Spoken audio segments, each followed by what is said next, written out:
नमस्कार। पैर दबाएं, रोग भगाएं के इस सेशन में आपका स्वागत है। यदि हम चाहते हैं कि हमारे बुजुर्ग स्वस्थ रहें तो प्रतिदिन 15 से 20 मिनट उनके पैर दबाना चाहिए।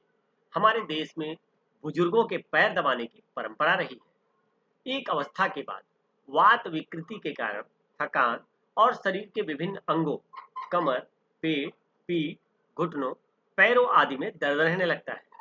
दो बातों पर ध्यान दें। पहला, वात का संबंध गति से है।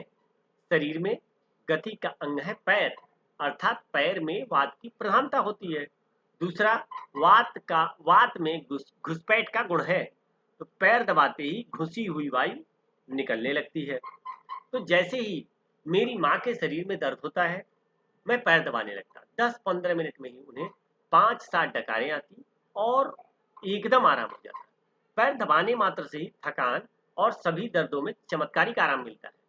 वज्रासन से पैर दबते हैं और आराम मिलता है, लेकिन बुढ़ापे में 15 मिनट वज्रासन में बैठना बड़ा कठिन काम होता है। रूखेपन से वात विकृत होता है। पैर दबाने की क्रिया में बच्चों का स्नेह भी प्रकट होता है। रूखेपन का तो उपचार ही स्नेहन है। पैर दबाना बहुत बड़ा मानसिक स्नेहन है।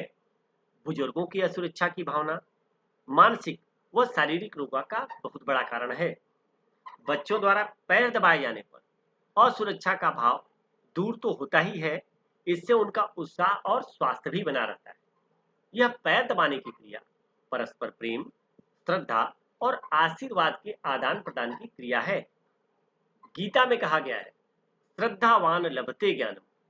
श्रद्धा से प्रज्ञा जागृत होती है और प्रज्ञावान ही अपनी बुद्धि का सही उपयोग कर पाता है। शेष तो बुद्धि के जाल में उलझे रह जाते हैं। बुजुर्गों की श्रद्धापूर्वक सेवा से उनके वर्षों के अनुभव का व्यवहारिक ज्ञान भी हमें सहजता से मिल जाता है। बुजुर्ग यदि ज्ञानी न हो तो भी उनका आशीर्वाद ही कई बार संकटों से हमारी रक्षा करता है। अतएव बुजुर्गों के पैर अवश्य दबाएं और चाहे आपको कोई तकलीफ न हो तब भी आप अपने बच्चों से पैर दबाकर यही संस्कार अपने बच्चों को भी देना आपका कर्तव्य है। हृदय रोगी के नियमित रूप से पैर दबाने से हृदयाघात से रक्षा होती है। पैर दबाने से मुख्य धमनियों में रुकावट होने पर गौड़ धमनियां खुल जाती हैं और हृदय को पर्याप्त रक्त मिलने लगता है। तो इस तरह के और वीडियो देखने के लिए आप मेरे चैनल को सब्सक्राइब कर सकते हैं। आपका दिन शुभ हो। धन्यवाद।